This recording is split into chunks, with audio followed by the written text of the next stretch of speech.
How we doing today? Good. Well, we're excited to be back in fall camp, getting ready for the challenges of the season. We've had a really good off-season program. We've had a really good summer. This is one of the best conditioned teams that we've had coming out of summer camp when we do our fall testing. And we were excited to get started yesterday with our first practice. Sort of the goals of what we want to try to accomplish is discipline, accountability, putting the team first. Those are things that I've talked about in the past that I think are very, very important. But I also think, especially for experienced players and young players for different reasons, it's really important that they're able to focus on what they control today. We have so many players here who get frustrated about what happened yesterday, or they get a little complacent because they had success yesterday, and then we get some players who are worried about what's going to happen in the future, and really the things that you do today correctly, making the right choices and decisions, having the right work ethic, preparing yourself to go out and play at a high level on a consistent basis. That's what really prepares you for the future. So that's what we're sort of trying to get guys to do. Focus on what's happening now. Understand that's what you control, and that's what's going to help you most in your future. You know, all of us are a little bit addicted to tomorrow. You know, I'll quit smoking tomorrow. I'll go on a diet tomorrow. I'll lose weight tomorrow. I'll study. I'll start studying tomorrow. But really, making it happen today is the way you improve. That's the way we'll get better. That's the way you'll create more value for yourself, and that will really help our team, you know, get a lot better as well.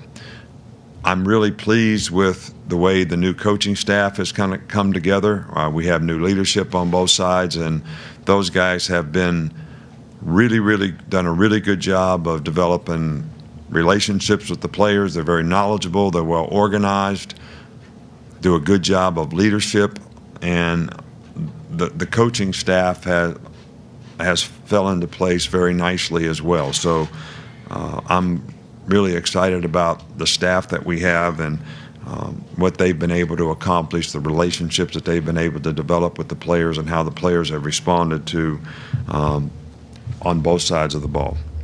We do have a couple players that will be out for not an extended period of time, but Miller Forstall had a foot injury, which slowed him down a little bit for the summer. He will likely be back in a few days. LeBrian Ray had an ankle injury also in the summer, and he will probably be back in a week or so. Nigel Knott has some medical issues that we're trying to work through, and it's really a little bit undetermined as to, you know, when he'll be able to get out on the field and go to work. But other than that, we're pleased with the conditioning level of our team, the attitude of our team, and how they've gotten started in this fall camp. And we had a very productive practice yesterday. Coach, we'll start over here with Charlie. Right. You just mentioned the injuries, but guys like Terrell Lewis and Chris Allen, how close are they to 100%? What do you want to see out of them and the outside linebackers in general in camp? Terrell Lewis is able to practice. We'll probably try to manage his reps to some degree, but he practiced all day yesterday, made a lot of plays, did a really good job. He's worked hard all summer. You know, we keep these catapult numbers on guys in terms of what their explosive movements are, how much they can duplicate it. And, you know, he's back to a level higher than he was before he got hurt 2 years ago. So we're really pleased with the work that he's done and how he's recovered. And I think we want to try to manage him so that he can be productive, and get him through this season is important. He's a good leader on our team. I think the outside backers we have 3 guys there right now who I think can be very productive players. Anthony Jennings has done a really good job around here. He's a good leader. He's been a very productive player. And Chris didn't get to play much last year, but because he was injured, but we had sort of big plans for him last year too. So hopefully if we can stay healthy at that position, that'll be a real plus for our team. And I think we got some young newcomers that might be able to contribute at the position as well. Middle left, Michael. Yeah. In 2018, did you offer Zach Smith of Ohio State a job? I talked to a lot of people about jobs, and I think that we do background checks and we do reviews on people, and we decide whether we want to hire a guy or we don't want to hire a guy.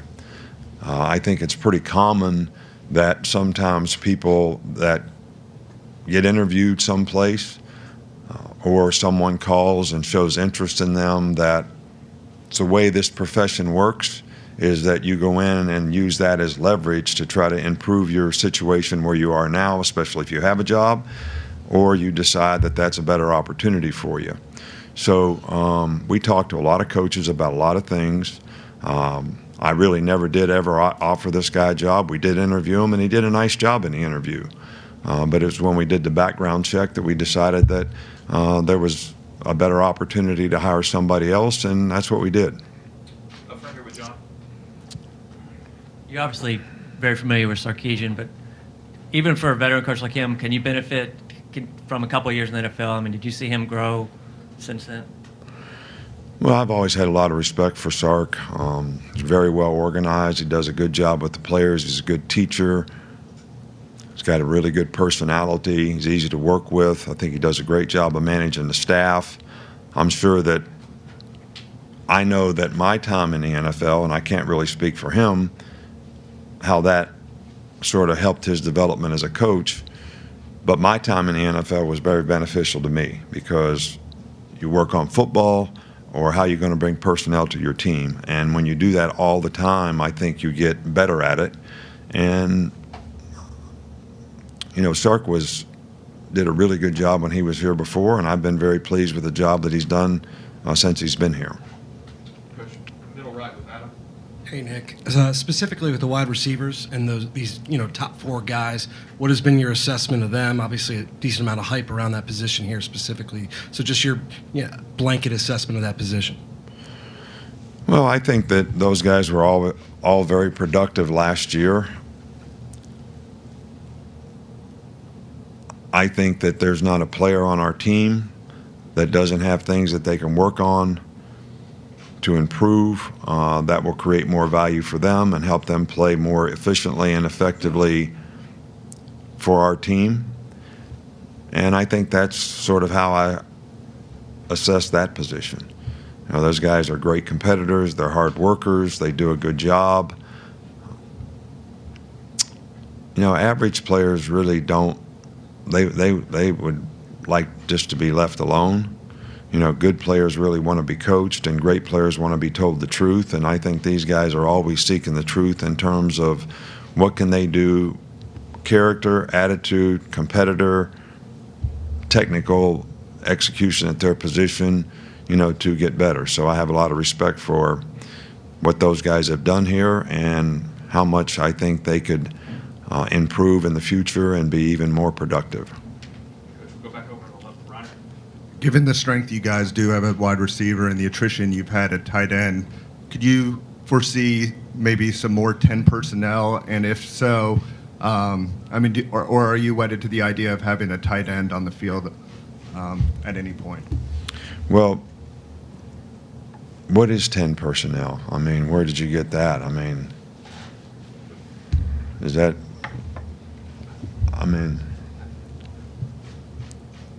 does that mean one back, no tight end? Is that what that means? It's kind of an NFL term. You're really knowledgeable. Very knowledgeable. Very knowledgeable. So for those of you who don't know what 10 personnel is, it means there's 4 wide receivers in a game and 1 back. I think you're always trying to get the best players that you have on the field in the most productive positions that you can get them in.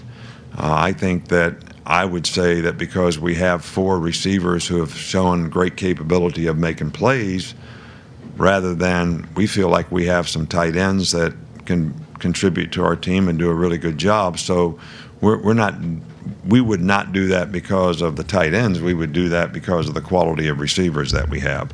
So we're going to continue to try to develop. I think when you get in that situation, you're very limited, to some degree as to what you can do. When you have a tight end game, the multiples of what you can do 2-back runs, you can do 4 open, which is the same thing as having 10 personnel in the game.